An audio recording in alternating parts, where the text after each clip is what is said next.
And if there are no questions on any of that, I will call this meeting to order and ask Michelle to please take attendance to ensure we have a quorum. Yes, Chair Lilligren.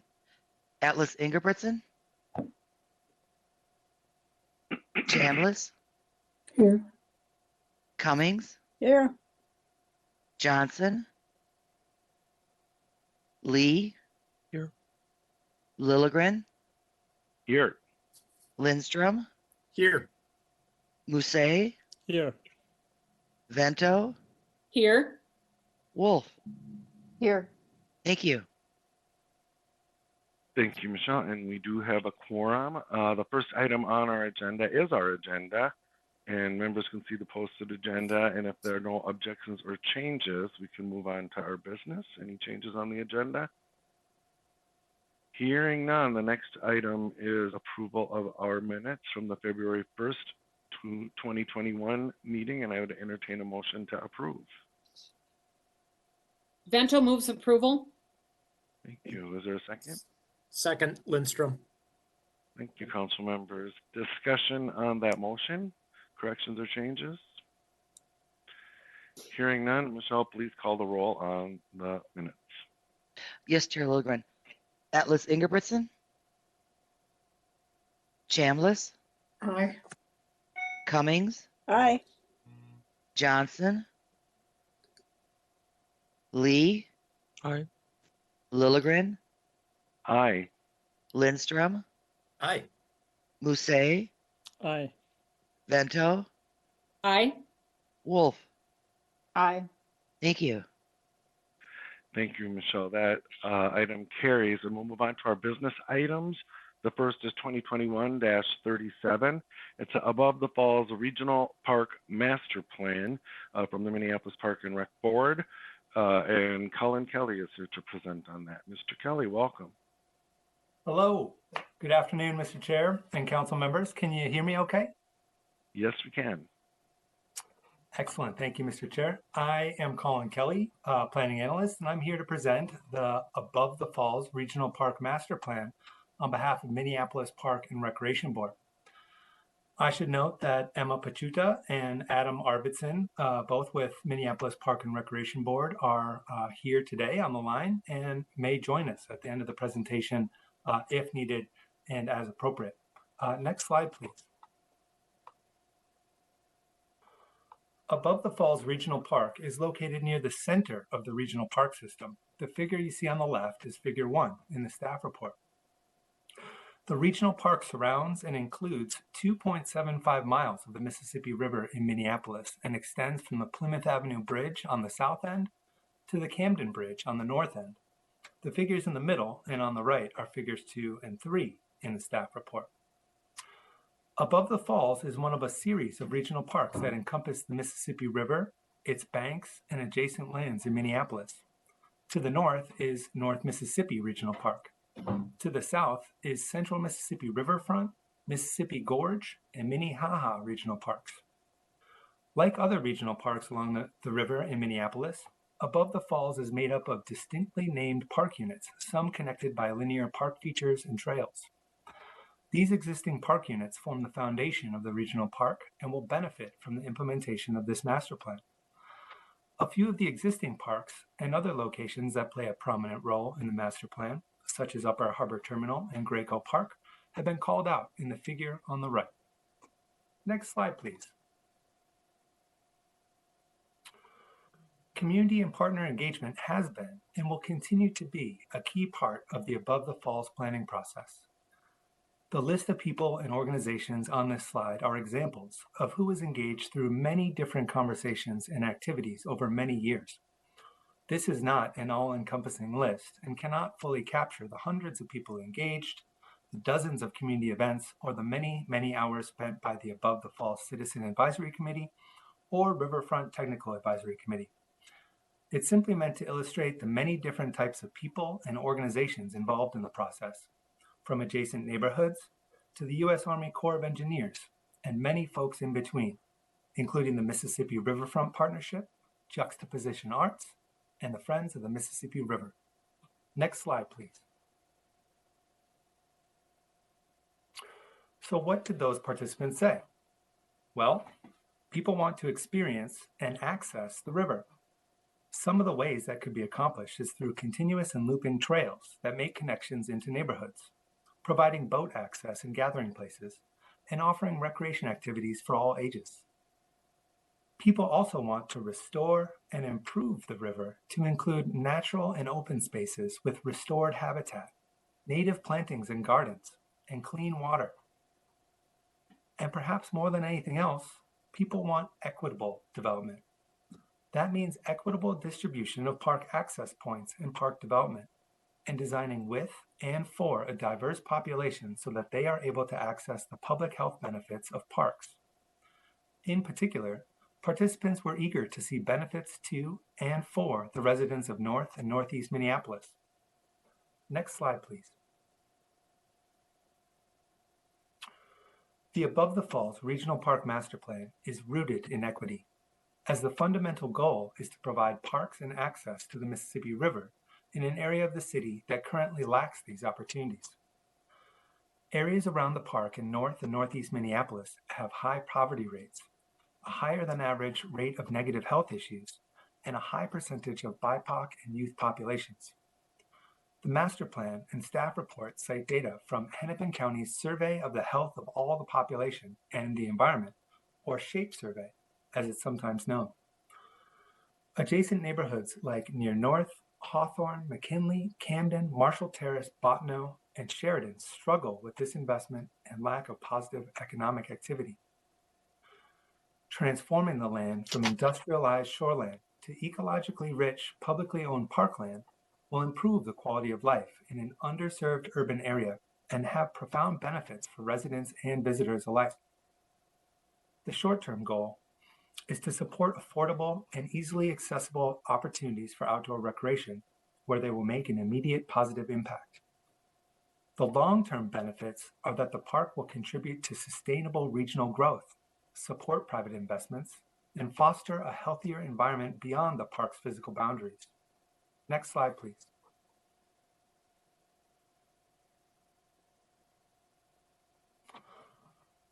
Next slide, please, Greg. Yeah, it's hung up on this slide. There it goes. Thank you. The regional park surrounds and includes approximately 375 acres of the Mississippi River and its banks along a 2.7-mile stretch through North and Northeast Minneapolis. Approximately 64 acres, or about 45% of the 140 upland or non-water acres, are currently under Minneapolis Park and Recreation Board ownership. That means the majority of land within the park's administrative boundary is not yet owned by MPRB. However, MPRB is working toward an agreement with the city to assume ownership of about 20 acres of Upper Harbor Terminal as parkland. In the figure on the right, you can see how the regional park boundary, indicated by the dashed red line, only includes a portion of the purple polygon labeled Upper Harbor Terminal.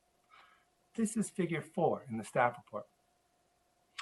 Because the regional park is an urban infill park, acquisition of additional parkland will occur incrementally over time, depending on funding and as purchase and easement opportunities arise through MPRB's engagement with willing sellers.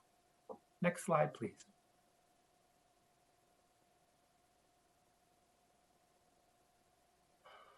In developing new park elements within the regional park, facilities will be designed to meet or exceed requirements of the Americans with Disabilities Act, or ADA.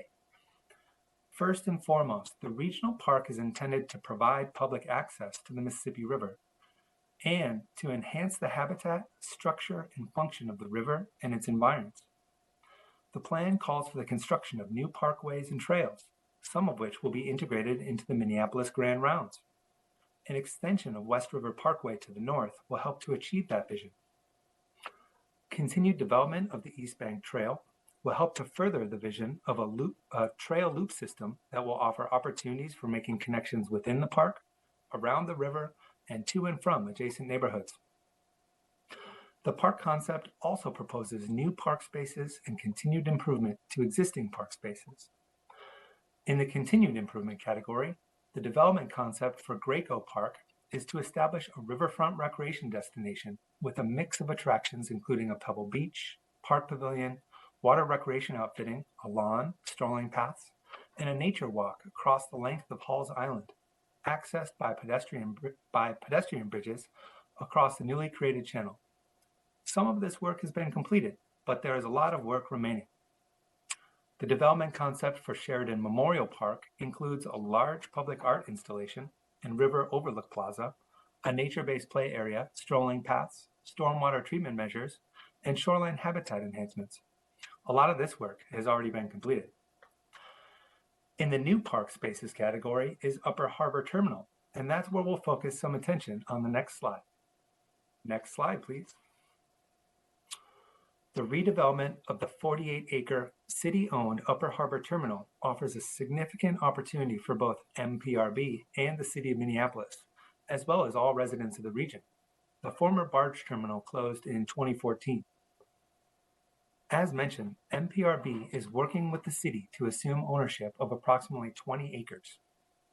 The redevelopment vision includes the extension of West River Parkway, creation of linear green space and signature gathering places, and reshaping of shoreline and habitat enhancements.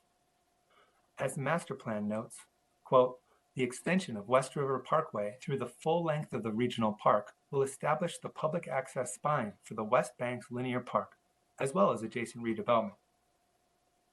Plans for private redevelopment are being reviewed and developed and generally include an outdoor music venue and a mix of development uses including residential, office, hospitality, and light industrial. Next slide, please. The plan estimates $168,201,200 in acquisition costs and $16 million in development costs. Taken together, the total cost estimate for acquisition and development is $184,201,200.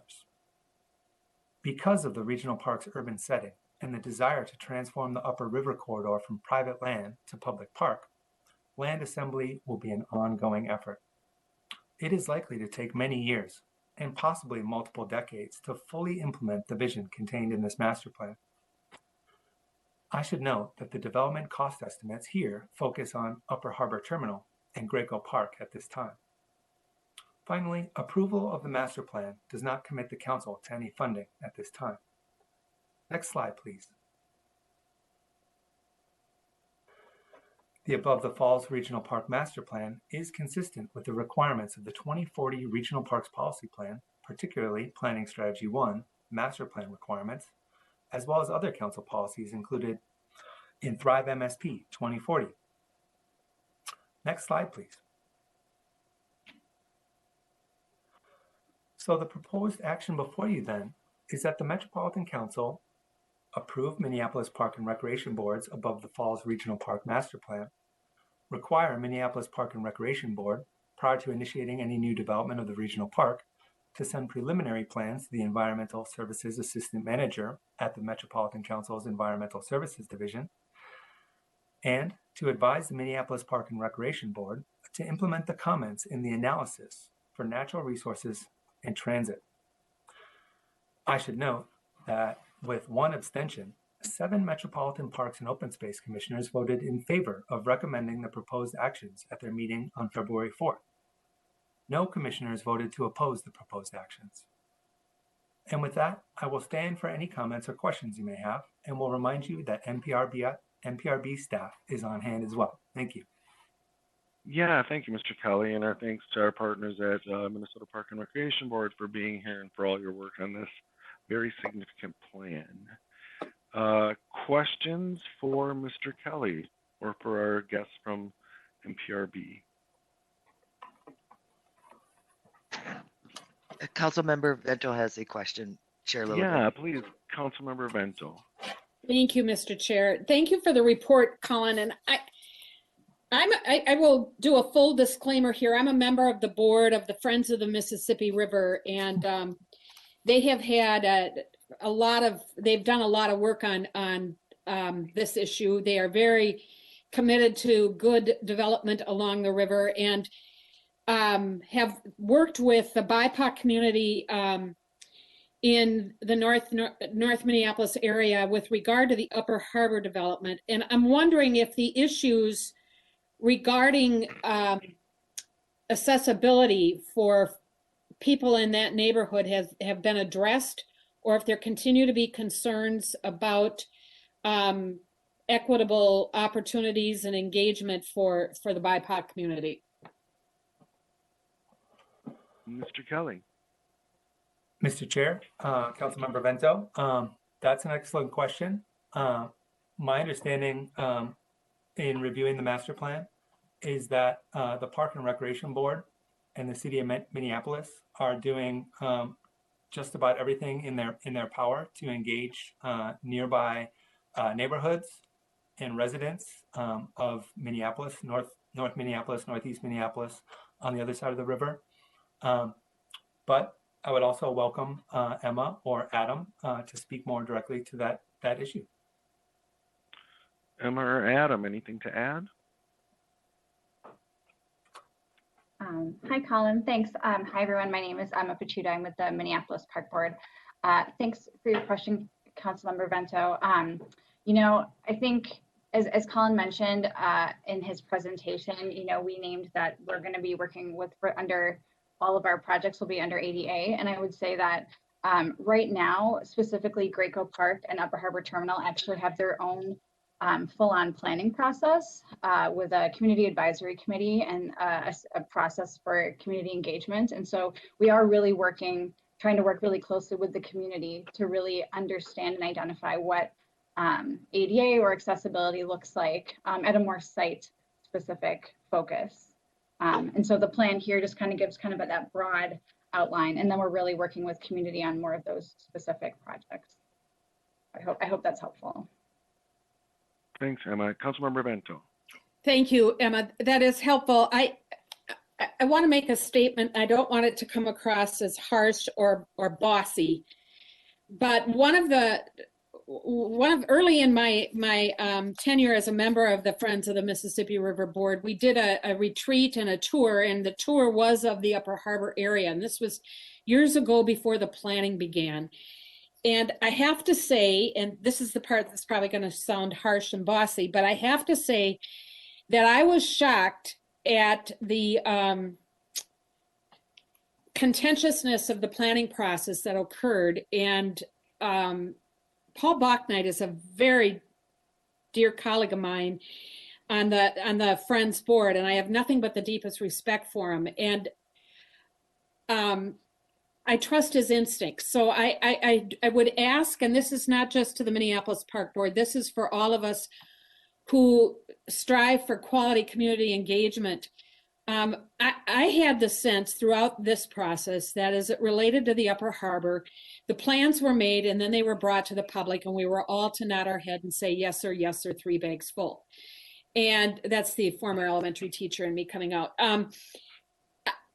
That's not community engagement. Community engagement is when we get a place at the table early on before plans are being made and before decisions are being made and before the private sector carves out its part of the turf that they want in the project. It includes everybody from the get-go. And so I would just ask that, and like I said, this is not just directed at Minneapolis, this is directed at all of us and throughout the metro area, that we keep this as an open as a process when it comes to planning as possible. I think it gives us credibility. It further enhances our efforts. It makes people feel included. I live in a neighborhood where right now there's talk of redevelopment of a very treasured area, and the anger in my neighborhood is not pretty. I go take Murphy out for a walk when it isn't below zero, and I regularly am stopped by neighbors who are convinced that the Met Council is a part of this. We're not, but the county and the city where I live are, and folks are angry. So giving folks a place at the table before decisions start to be made is critical when it comes to change and development. Thanks for listening to me. Thanks, Councilmember. Did you want a response from representatives from the Minneapolis Park and Recreation Board, or? That's not necessary. Thank you, Mr. Chair. Okay. Unless they want to respond. I was just going to say thank you for your comments, Councilmember Mento. Thanks, Ms. Pachuta.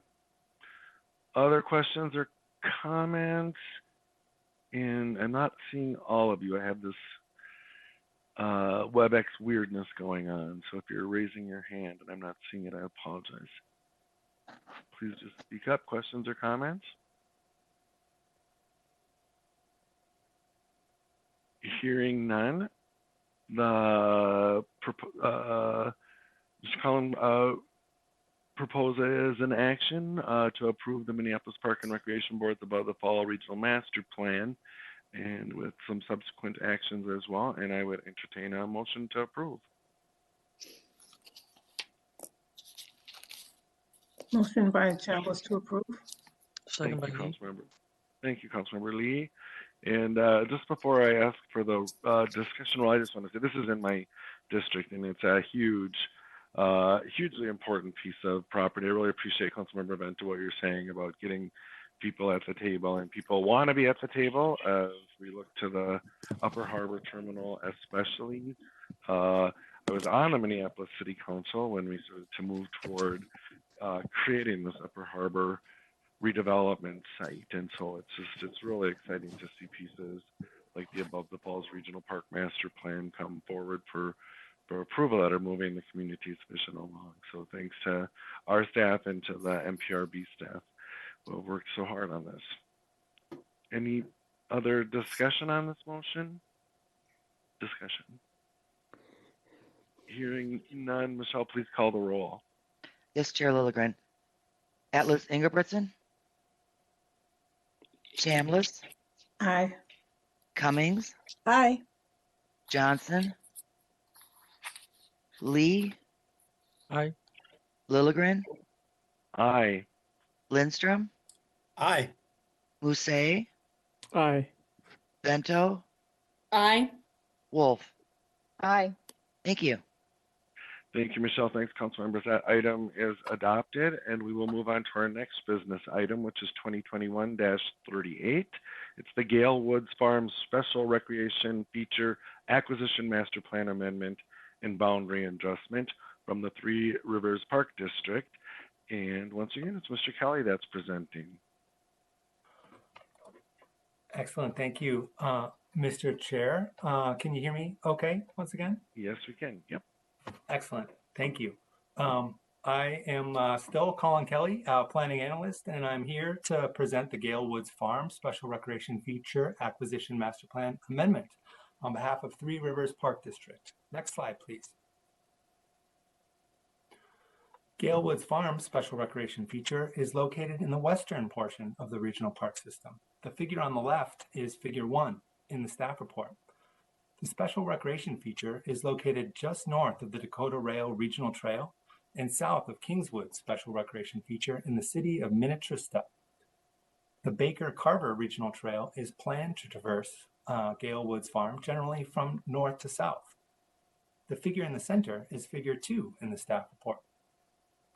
Zooming in a bit, in the figure on the right, we've got a map of the Special Recreation Feature itself with the boundary expansion areas called out in magenta. This is figure 3 in the staff report. You might recall Three Rivers Park District submitted a proposal to adjust the Special Recreation Feature's boundary during the 2019-2020 Regional Park System additions process. Through that process, the Council approved the addition to the Regional Park System. This proposed amendment is to update the master plan to account for this addition. Next slide, please. Unlike new or updated master plans, or master plan amendments that focus on a refined development concept, for example, acquisition master plan amendments have different requirements as specified in the Regional Parks Policy Plan. Planning Strategy 1 requires that acquisition master plans include a demonstration of the proposed unit's consistency with Siting and Acquisition Strategy 1 priorities, and boundary and acquisition costs to include a list of parcels to be acquired, the estimated total cost for the acquisition, and information on natural resources, site suitability, and other conditions that affect acquisition of the site or location of the boundaries. This slide focuses on the first of those requirements. Siting and Acquisition Strategy 1 states, quote, lands with natural resource features, access to water and/or recreation potential will be a priority for the regional park system. The Acquisition Master Plan Amendment demonstrates Gale Woods Farm's consistency with this strategy. The special recreation feature and its boundary expansion are located to protect existing natural resources, and upon acquisition, the expanded areas will be restored to reflect the natural communities of the region. Furthermore, Gale Woods Farm protects the eastern shoreline of Whaletail Lake and encompasses Lake Flanagan. A carry-in boat access and fishing pier are currently available. Next slide, please. A little over 20 years ago, Three Rivers Park District received 410 acres of property as a gift from Alfred and Leona Gale. The property was conveyed to Three Rivers for the purpose of establishing, operating, and maintaining a public facility while preserving the farm character for park visitors. A master plan was prepared in the year 2000, and the park officially opened in 2003. The official master plan boundaries have not changed since acceptance of the original land gift. As stated, the Acquisition Master Plan Amendment will formalize the addition of 31.2 acres to the official Gale Woods Farm Master Plan boundary. The 31.2 acres is currently owned by a combination of organizations and individuals, including the Boys and Girls Club, Jen Olson, and Three Rivers. The Jen Olson property, labeled with the letter C on Figure 3, is the largest of the properties included in this Acquisition Master Plan Amendment. It's 28 acres in size. The properties are all located immediately adjacent to existing park boundaries, again, as shown in Figure 3 of the staff report.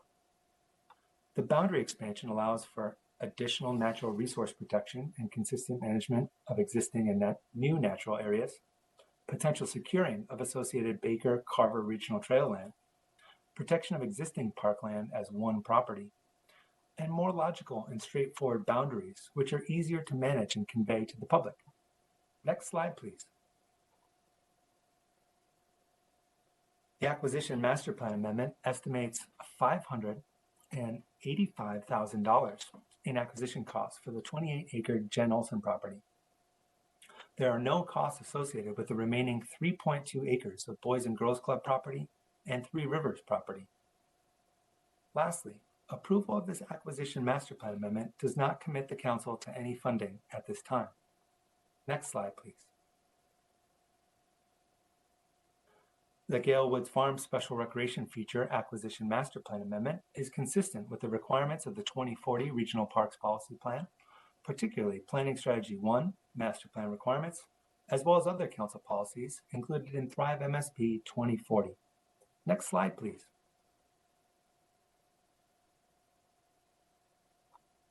The proposed action before you then is that the Metropolitan Council approve Three Rivers Park District's Gale Woods Farm Special Recreation Feature Acquisition Master Plan Amendment and approve the boundary adjustment adding 31.2 acres to Gale Woods Farm Special Recreation Feature in the city of Minnetrista. I should note that the Metropolitan Parks and Open Space Commission voted unanimously to approve the proposed actions at its meeting on February 4th. And with that, I'll stand for any comments or questions you may have. Thanks. Thank you. Thank you, Mr. Kelly, for your work on this and for the presentation. Questions or comments for Mr. Kelly on that report? Any questions or comments? Seeing none. Excuse Mr. me, Kelly? Chair Lilligren. Yeah. Councilmember Vento has a question. Thank you. I can't say Councilmember Vento, please.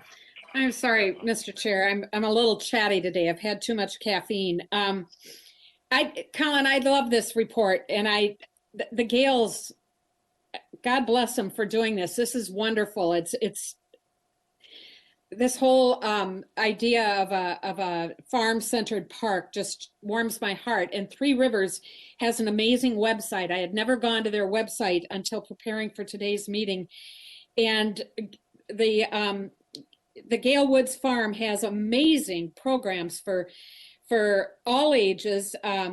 Councilmember Lindstrom, you might be interested on, where is it here? March 20th, they're going to be doing Chickens in Your Backyard. It's an online class. So I just want to commend the folks in the Three Rivers District and all of the folks involved with this project. It's excellent. I'm the great-great-granddaughter of an Irishman who came to this country and homesteaded a farm in southeastern Minnesota, and my cousin Dan is still running the farm today. And I love that in an urban area, it doesn't take you long to get to a really special place to get to see the outdoors and to see farm life. So thank you. Yeah, thank you, Councilmember Bento. Further comments or questions on that report? Councilmember Lindstrom, did you want to weigh in? Well, I'll just say, Mr. Chair, I will definitely check out that tip, Canto. And also I noted that another part of the property is Jen Olson, and I suspect that is former Minnesota State Senator Jen Olson. I don't know that for sure. He represented in the 80s and 1990s. Thank That's you, it. Councilmember. Appreciate that. Mr. Kelly, do you have any info on that? Is that? You know, I have to say, Councilmember Lindstrom was breaking up a little bit on my end, so I wasn't able to capture fully what he or you were saying. Something about representing the world in 80s or 90s. I think it was that Jen Olson was a state senator during that era. Okay.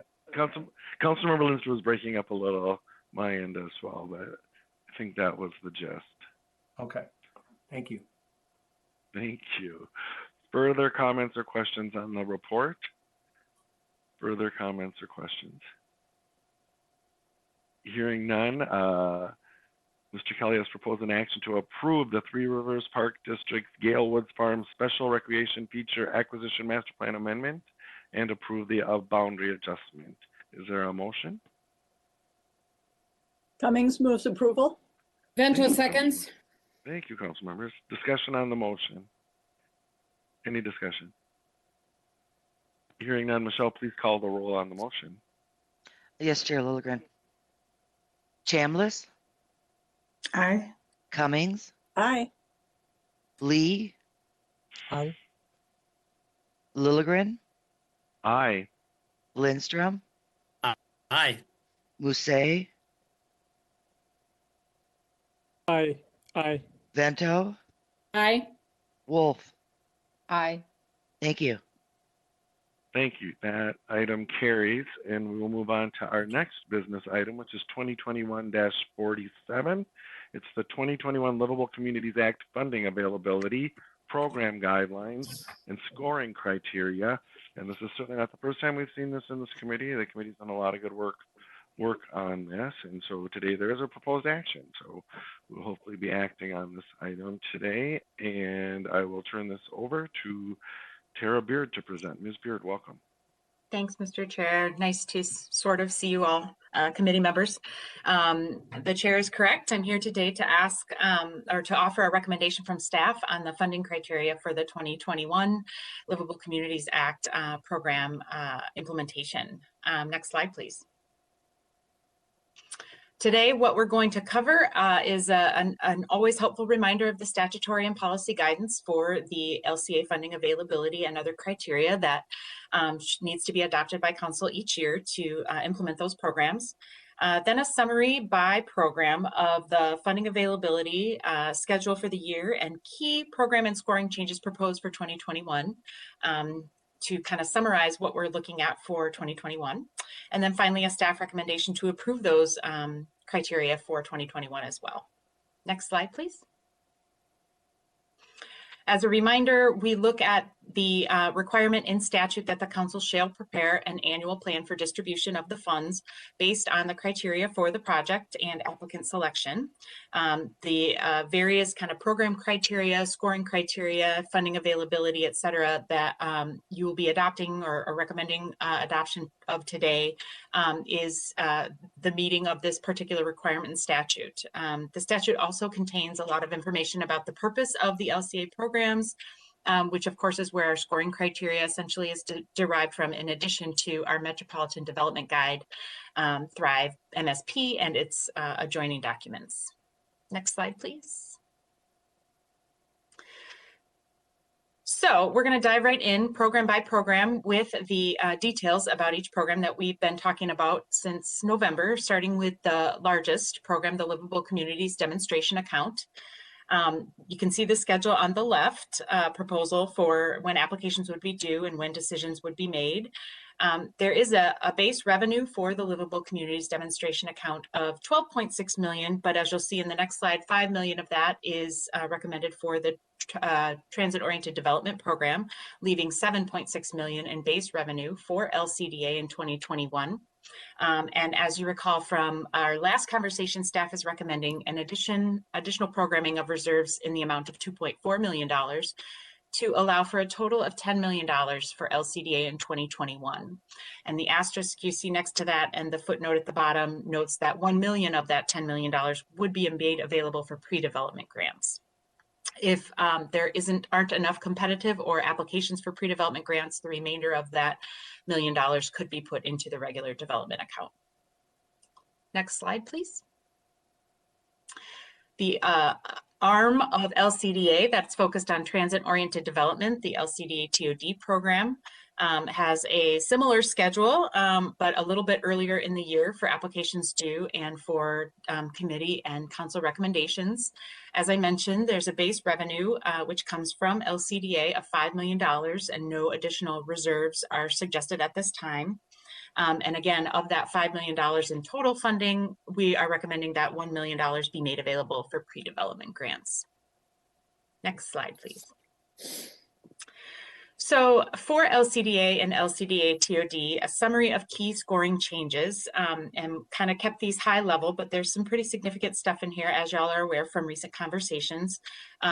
A removal of the demonstration and innovation criteria that we just had a hard time linking back to the foundational purpose of the programs and the outcomes of the Livable Communities Statute and the Thrive MSP outcomes. And so while we are definitely excited to see innovative projects, and these projects will certainly demonstrate the Livable Communities Act goals, as specific criteria, they were no longer kind of serving the purpose of the program and helping further the purpose of the program. So as we discussed a lot in November, staff is proposing removal of those subcategories of criteria. We also looked broadly at changes to the point distribution across categories in scoring to make sure they aligned really closely with the statutory purpose and Thrive outcomes that I mentioned before. And I'll just summarize briefly, the statutory purpose in LCA is essentially to create a full range of housing choices across the region, to incentivize living wage jobs, and to create compact, connected development that intersects all of those things and connects all of those things. And so that's really the heart of the LCDA programs within LCA. And then, of course, with deeper focusing on things like equity and sustainability and other outcomes that that are adopted in Thrive. The next key scoring change we looked at for LCDA and LCDA TOD were to the equity criteria specifically, and we really tried to focus on making sure that equity-related criteria did three specific things. One, that it was measurable, that it was something that couldn't be looked at in too subjective of a way when scorers are reviewing applications. Two, that the equity criteria was explicitly connected and created in thought of the inequity it was trying to address. So some tweaking of specificity in some of the scoring criteria. We also spent a lot of time looking at equity criteria through the lens of, could any type of community achieve these points through some reasonable action, given how different our communities across the region are, both in demographics and in political will and in economic solvency, et cetera. And then we also are recommending this year a new piece of equity criteria scoring, which is looking at a minimum equity criteria. So of 16 points available that are directly connected to equity in the first step of scoring for LCDA programs, including TOD, recommending that a minimum of 10 of those points are achieved by an application for it to move on to step 2 scoring, which is really a strong step toward kind of stating the council's expectations on equity and the sort of minimum bar of addressing inequities in our funding decisions. Finally, we made some recommendations to readiness criteria and the approach toward awarding points for readiness, which historically were connected more closely to the amount of funding committed, and looking at some of the correlations or lack thereof between funding commitments and projects being successful, and as well as hearing from scorers kind of a discomfort feeling like the information on financial readiness really helped them accurately score. We made some changes to readiness criteria to really focus on the local support for the project and the quality of the relationship between the applicant or city and the development team that will be implementing the project. So that's kind of, there's a lot to cover in the key scoring changes, so I did a lot of speaking, but I think that covers the biggest changes we're proposing for LCDA and TOD. Next slide, please. I had mentioned in an earlier slide that both LCDA and LCDA TOD funding availability included an up to $1 million in 2021 as recommended for pre-development, and that $1 million for each of those programs would be split into $500,000 being made available each in spring and in the fall rounds for pre-development. And you see the spring and fall pre-development schedules to the left, which are the same for LCDA and TOD. The spring round and the fall round schedules are the same for each of those programs. Next slide. A summary of key changes in LCDA and LCDA TOD pre-development. If y'all recall back in November, we talked to you about allowing a one-year grant term extension for pre-development projects that previously we had no extension requirements or extensions were not permitted for pre-development grants. Because of COVID, there was a lot of challenges to a couple of the projects that we had funded for pre-development that weren't anticipating COVID's impact on their ability to do, for example, community engagement work, and just some of the general kind of market changes that shifted, some of the ability to implement those grants in a timely manner. And it kind of started the conversation about, we still don't really know what the future is exactly going to look like and how that could impact pre-development activities that we award. So we are recommending that we make that a permanent change and continue in 2021 to allow one-year grant term extensions for qualifying projects, pre-development projects that are not able to fully expend their grant money in the initial two-year grant term. We also, as you noted, since we are recommending doubling the amount available for pre-development funds in 2021, we thought it made sense to think about whether or not we were allowing a maximum award for pre-development that was high enough. And so we are recommending an increase of the maximum grant award from $100,000 per application for pre-development to $150,000. That certainly doesn't mean that we won't be looking at or couldn't recommend a project be funded at less than it asked for, but simply giving us the ability to say we're making more money available. Folks may get a lot more exciting ideas about things that they could do with that money. Really good pre-development work is needed. Let's raise that limit. Similar to the development programs, there is a scoring criteria change of removing the demonstration and innovation criteria and changes to equity criteria that mirror those to development. Next slide. Moving on now, the next two accounts or funds or programs that we're going to look at, the LHIA and TBRA programs. We did a lot of evaluation work in the LCDA programs. The LHIA and TBRA programs are much more focused niche programs geared towards one kind of specific effort. So while we certainly have some proposed changes and did some analysis and evaluation on those programs in 2021, you won't see a significant of proposed changes for these programs. So you see the schedule proposed for local housing incentives account on the left. That very much has to align with and mirror and depends on the Minnesota Housing's consolidated request for proposals, which will be issued on April 14th and applications being due on July 15th. We traditionally don't make funding recommendations until the Minnesota Housing Board acts on their funding recommendations. So that's why you see the schedule before you there. There's a base revenue for LHIA which as a reminder is the LCA account specifically for the creation and preservation of affordable housing of $1.5 million, and staff is recommending an additional programming of reserves to the tune of $2.5 million, allowing us to make $4 million in total available in 2021. Next slide, please. In terms of key scoring changes for LHIA, there are not a ton of significant score changes. And as I think we've discussed before, there is a lot of scoring and evaluating that goes on at Minnesota Housing and by their underwriters in much greater detail than we do. And so we often start to look at and apply our scoring criteria after Minnesota Housing has done some initial analysis about kind of the viability of projects. But we are recommending 2 changes to the LHIA criteria that we use to score once Minnesota Housing shares with us the projects that have applied for our money and are eligible for our money.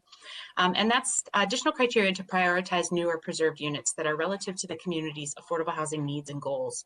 In the past, we just haven't sort of said, oh, this project is in this community and it's for this many affordable units. Well, let's think about whether or not that community has need at that affordability level, or whether or not that community has as much need as another project in another community. So doing a better job of aligning other housing data and needs knowledge that we have across the region, and just using that to think a little more integratedly about where we want to fund LHIA projects. Also, we are recommending changing the number of bedrooms needed to achieve large unit prioritization, which we've done for many years, but we've counted 2 bedrooms and higher as counting as large units. And so just suggesting that 2 units are not as rare as 3 and 4 bedroom units, and that is a very deep need. And so really to get those prioritization kind of points, so to speak, bedrooms would need to be 3 bedrooms or more. Next slide. Diving into our contamination investigation and cleanup programs, the tax-based revitalization account programs. You see both a spring round and a fall round, very similar to years past, and an authorized budget from statute of $5 million with a staff recommended reserves of $1 million, summing a total of $6 million for 2021. And that funding recommendation includes up to $500,000 for the Seeding Environmental Equitable Development program, which is specifically for parts of the region that are areas of concentrated poverty and allow parcels that don't necessarily have a redevelopment project ready to go and to compete against other development projects to still do site investigation, and sometimes even cleanup of sites in order to encourage investment where there perhaps prior hasn't been. Next slide, please. Summary of key scoring changes for the tax-based revitalization account are to adjust the minimum affordability consideration. So to receive points that are meant to prioritize projects with affordable housing, units need to be affordable at 60% AMI or above instead of 80% AMI as has been in the past. And that's bringing the TBRE program into consistency with what's counted as affordable in the other LCA programs. There's also some expanded criteria to prioritize projects with equitable outreach and engagement, as well as to support equitable environmental protection. And that also gets at sort of the impact of the contamination on the population nearby and the demographics of the population nearby. Finally, an additional criterion is being added or recommended to prioritize jobs, not just in areas of higher poverty, although that certainly will continue to be a part of the consideration, but also areas experiencing higher unemployment. And that's just recognizing that increasing living wage jobs, is important to look at when we're looking at, does that area experience a lot of unemployment? Is it even kind of less of a blunt instrument than simply does that area experience concentrated poverty? Next slide, please. So that is I can't believe that is the summary of what we've been working on over the past year. It's been so much work and it's been so much fun, and I've had so much help from folks on this committee and from the LCA team and from Lisa. And it all culminates in a proposed action to approve the criteria in the staff report and presentation today for the 2021 Livable Communities Act funding availability, program guidelines, and scoring criteria. Yeah, thank you, Ms. Beard, for the presentation, all the work on this. This was a gargantuan task to take on in your new role, and so it's nice to see it coming forward with a recommendation for action. Questions on that report? Questions or comments? And please speak up. I can't see any of you. Councilmember Cummings, I have a comment. Please, council member. Thank you. Thank you, Mr. Chair.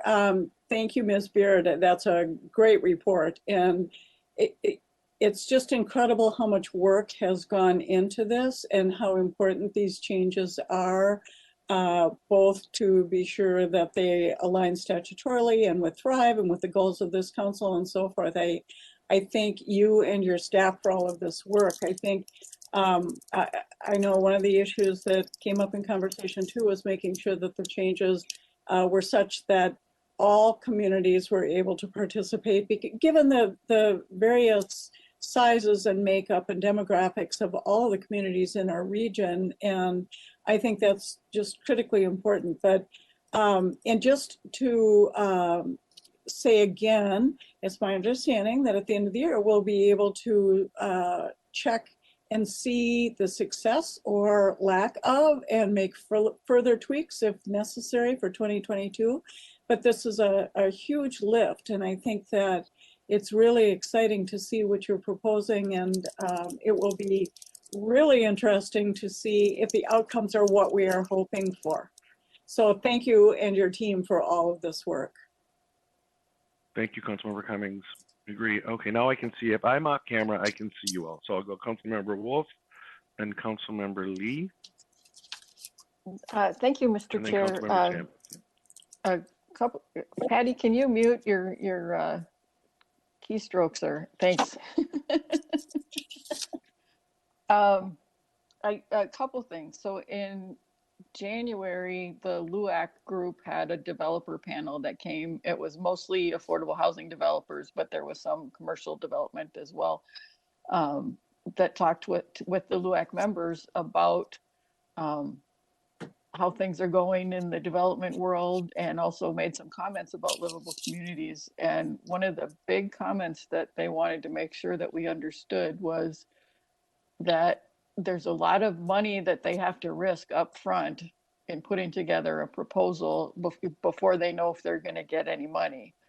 And the more criteria that we put on things, each pot of money has its own list of things that they want to find. And just for filling out the application, they're having to hire consultants or, have attorneys review things or whatever that costs money.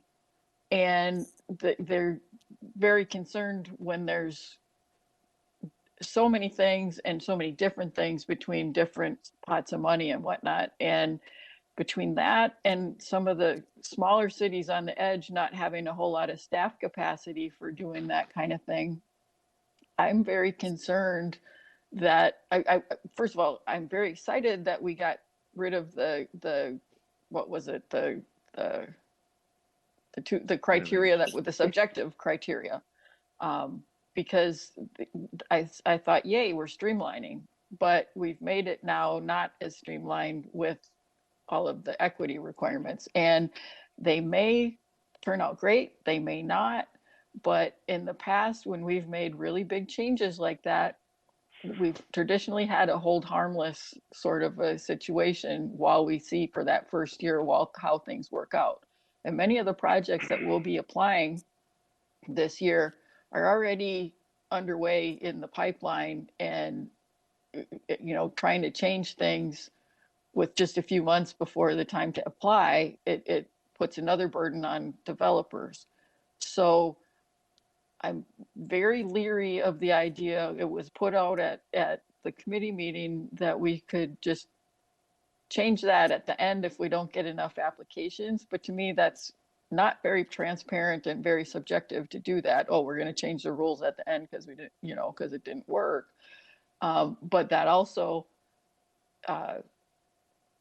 means that some cities are going to go, you know what, I don't have the time to get this done in the few months that we need to do before we can apply. So we're just not going to put in an application this year.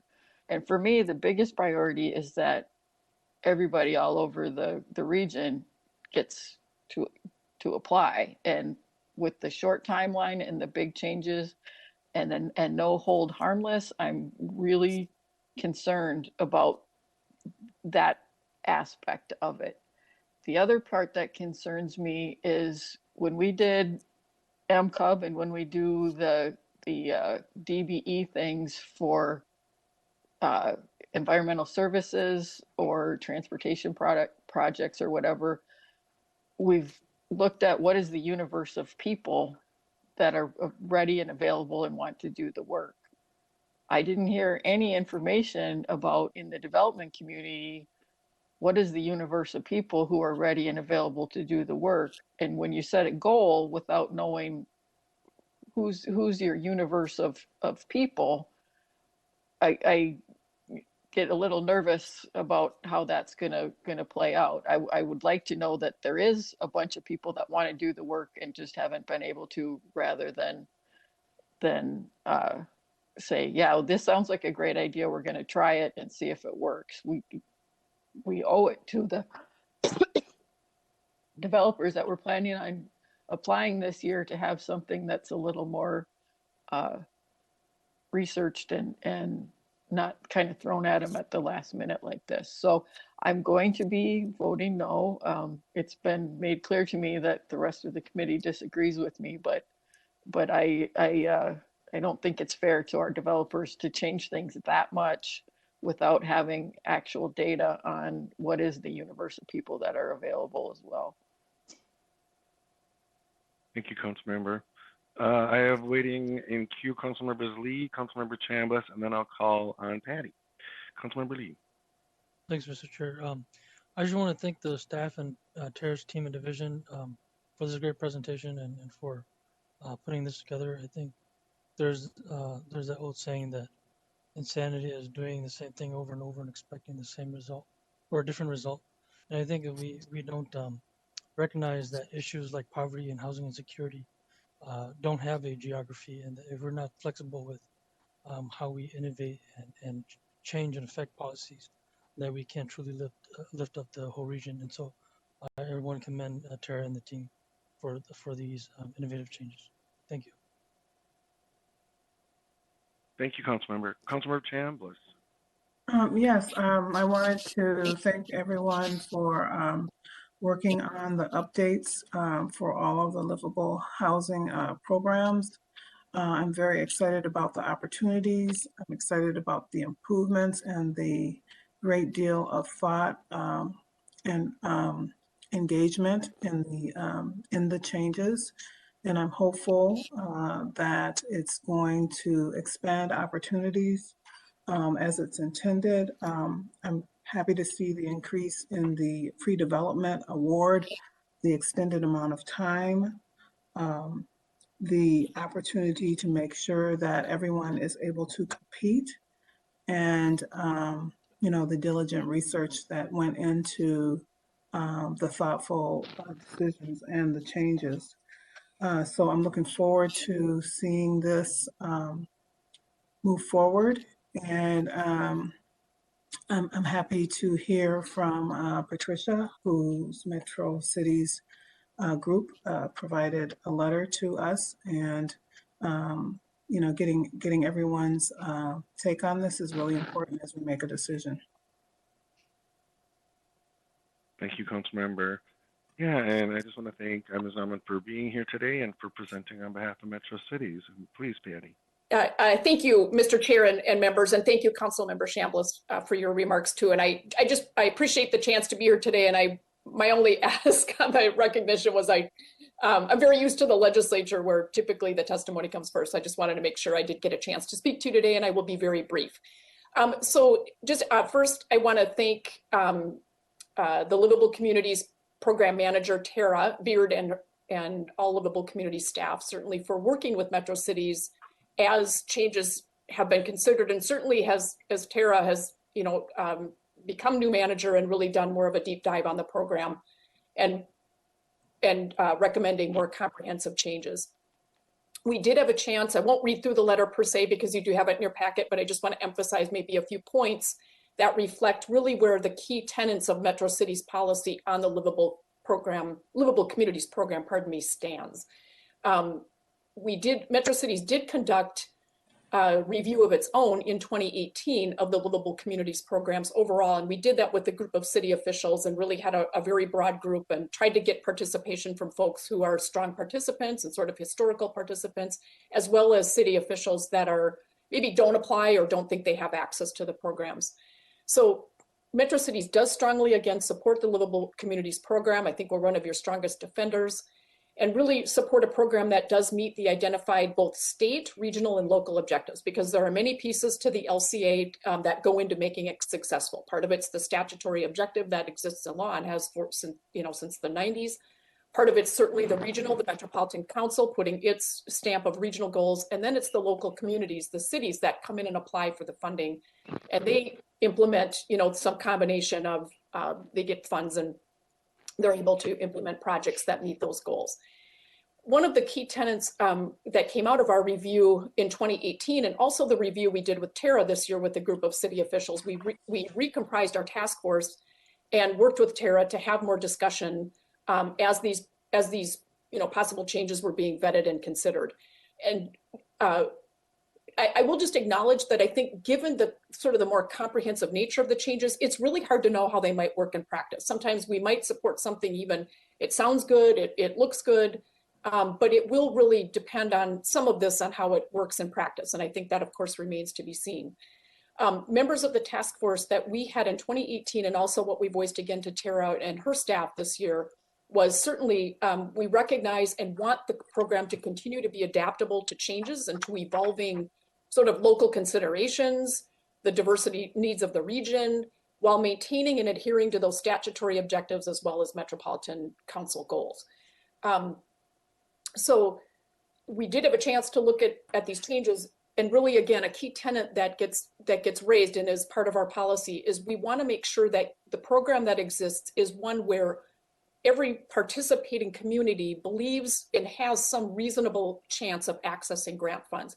It's not to say that they, have, for any grant round that every city gets funds, but there is a persistent perception out there, and it's persisted for many years, that some cities just believe they'll never have a chance at accessing any of the funding, and they may not bother to apply, or they apply again and again and they don't get funding. So one of the things we will be watching for, of course, as the changes get made, and that we are always frankly watching for, is what are the rates of participation? How is the program serving cities? Are the criteria, as user-friendly as possible? Are they sufficiently flexible to meet the variety of to meet cities where they are at with respect to the program goals? So we will be continuing to provide, to monitor those processes, and Tara knows we do that, stand by my word on that. And we will continue to provide you with feedback and input as the changes get implemented. Again, just a strong levels of participation are what ensure that the program survives. It can easily be subject to legislative change. It can be subject to all kinds of things. And over the years, Metro Cities, has had to defend this program at the legislature very strongly back about 10 years ago. And how we do that, and really what makes that possible, is the strong level of participation. So that is important. These programs provide, they advance important objectives of affordable housing, redevelopment, compact development, soil remediation, increasing tax bases. And it really, I think, to be successful in meeting those objectives, it has to have that strong participation. So again, we will be, kind of watching. I know we're at kind of a transition phase with that, but we'll be keeping a close eye on that. I do, again, Mr. Chair, thank you for the time today. I do just want to again thank Tara and her staff, and to thank you as members of the Metropolitan Council for hearing hearing what we have to say, and for working in partnership with the local communities and cities in the region. So thank you very much for the time today. Yeah, thank you, Ms. Nauman. My apologies for not calling on you sooner. Thanks for your partnership. Yeah, and we look forward to continuing to work on this and many different issues. Further questions, comments? Councilmember Wolf. Thank you, Mr. Chair. I wanted to thank Patty for her comments as well. She's been a great resource to us over the many, many years. She's much more diplomatic in her speech and probably explains things better than I do, because she sounded really nice when she said things, and I have the same thoughts, but I maybe didn't sound as nice. But I've had a lot of years of I told you so's happen, and so sometimes I get a little frustrated. It's not that I'm opposed to equity, it's that I'm concerned that how these specific ways of scoring it, and that 10 points out of 18 is going to affect the ability of some of the smaller cities to participate, and ultimately they may drop out if they feel like it's either too difficult and expensive for them to do the requirements in order to apply, or if they think that they're not going to be successful if they apply, so they just aren't going to bother. And that's a big concern of mine, and that's where that's coming from for me. It's not, I mean, the projects that come through are almost always fantastic projects from an equity standpoint, from what I've seen in the past. But we've already lost a lot of cities out of the program for this next round, and I don't want to lose more. Yeah, thank you, Councilmember. And I think that the way you expressed yourself was just fine. I think your decorum was just fine, and we really did. Those of us who worked on the housing policy work group, we were trying to make those accessible, even to get to 10 points within the equity. So we will evaluate and see. Other comments or questions? So I don't know if anyone else is having difficulties, but I cannot get back to the agenda through the Met Council website on any device. I've tried on 2 different devices. So Michelle, if you're there, if you have the action in front of you, if you could just please read that out, and then I'll ask for a motion. You know, sorry, Chair Lilligren, I do not have that in front of me. Greg, could you possibly pull up that slide? With the proposed action. Sure, I have it. Oh, okay, we have it now. Thank you, Wendy. Okay. Oh, thanks.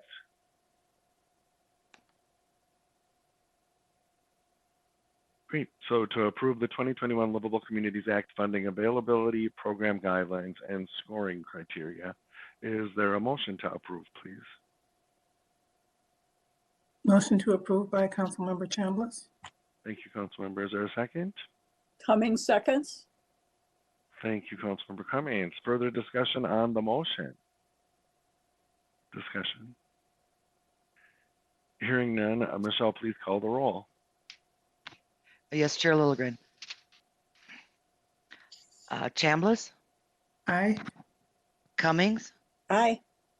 Lee, Aye. Lilligren, Aye. Lindstrom, Aye. Musse, Aye. Vento, Aye. Wolf. Nay. Thank you. Thank you. That item carries. And Ms. Beard, and to your team and all, thanks for your hard work. And yeah, congratulations. And does someone have the agenda? I don't, on both my laptop and on my phone, it times out. It won't go back to the agenda for me. I'm not sure what's going on. But if I can someone- help you, yeah. or Thank you. okay. It is, the next item is 2021-48, the Community Development Committee Work Plan. Great, and that'll be Lisa Director Barajas. Barajas. Yep. Thank you, Michelle. Director Barajas, thank you. Thank you, Welcome. Mr. Chair. Thank you, committee members. I don't have a presentation for you today. We did go into depth, but before I get started, I will just introduce myself for the record. Lisa Barajas, Community Development Director. So at our meeting at our last meeting, I discussed with you and presented a proposed work plan for your consideration and your input and feedback, and heard some very strong themes from you around the importance of data and reporting back on our goals, just across all of our programs. So while you won't see that as an individual item on our work plan, it will be incorporated into a number of the items that we bring before you, whether it's information items on development in the region or reporting that Tara brings or her team brings from livable communities, funding recommendations. All of those items will be working more to strengthen our kind of report progress towards goals and reporting back on the work that we've been doing through the year. So what you will see in the posted business item includes, oops, I have Tara's item open on my screen here, but includes just an organization of the content that we discussed at our last meeting around regular business, special initiatives, and information and reports. And you will see that in addition to that, attached to that, at the end of the item is an illustration of the calendar for the year of where things are likely to fall. Some items will have firm dates associated with action with them. So things like our Metro HRA Public Housing Agency Plan, something that we do on an annual basis, has a set calendar for it. We have set dates for that work. You will see with specific green action items and specific dates within the written report as well. On other items that are a little more flexible or dependent on how quickly we complete some project work or dependent on other agencies providing information like census data, for example, those items may be listed more generally as either a month or a quarter, along with more of a tentative or cross-hatching schedule in the illustration on the report. So you'll see we'll have a number of items that are going to be coming before you in the second half of our year. So we're working very diligently to line those up so we're not overloading your meeting schedule and trying to balance those out over the course of the year. So with that, I would just, because we went into a lot of detail on on the special initiatives at our last meeting, I would just open up to any other additional questions, or if there are items that you wanted to see on this report.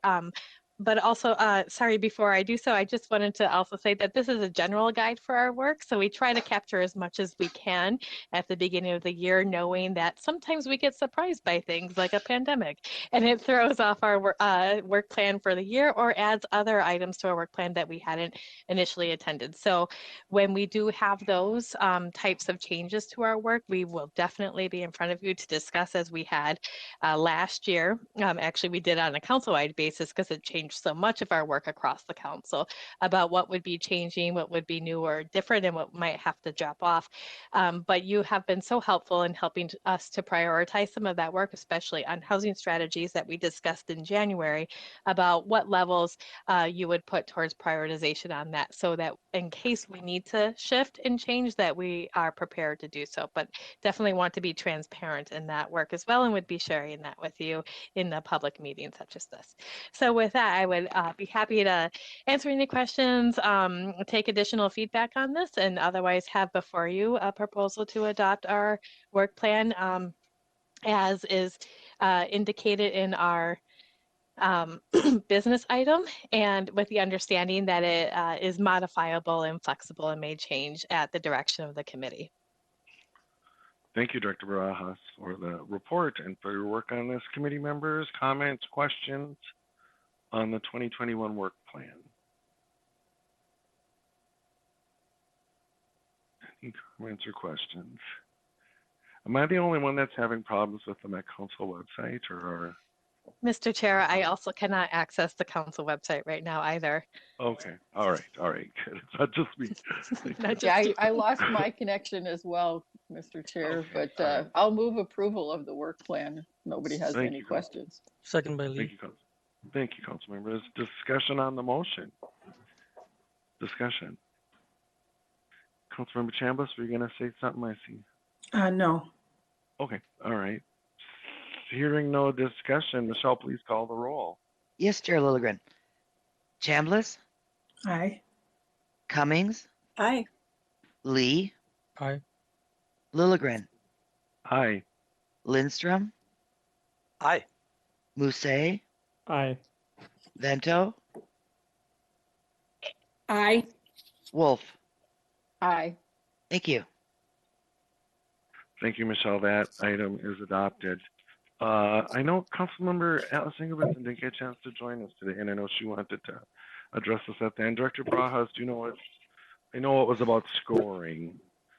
Yes, thank you, Mr. Chair. I know Councilmember Alice Ingebrigtsen was hoping to just note that she wanted to reach out to members to participate in the Regional Parks Equity Grant Program Scoring Committee, which is a mouthful, but nevertheless, a scoring committee to review those applications. As your approval of that notice of funding availability included, there can be up to 3 members from the council, from the Community Development Committee participating in that. There will be some MPOSC members in addition to a couple of other potential members from EAC and the community. So you may hear from her in email, but just wanted to get that on your radar if you're interested in that participation. Thanks, Lisa. Any questions, committee members? I expect we'll see email follow-up on this. Any other items, committee members? Director Barajas? None for me, thank you. Thanks. Michelle? I'm good, thank you. All right. Well, seeing no further business before this committee, we're adjourned. Thank you, everyone. Thank you, everyone. Have a good week. Thank you.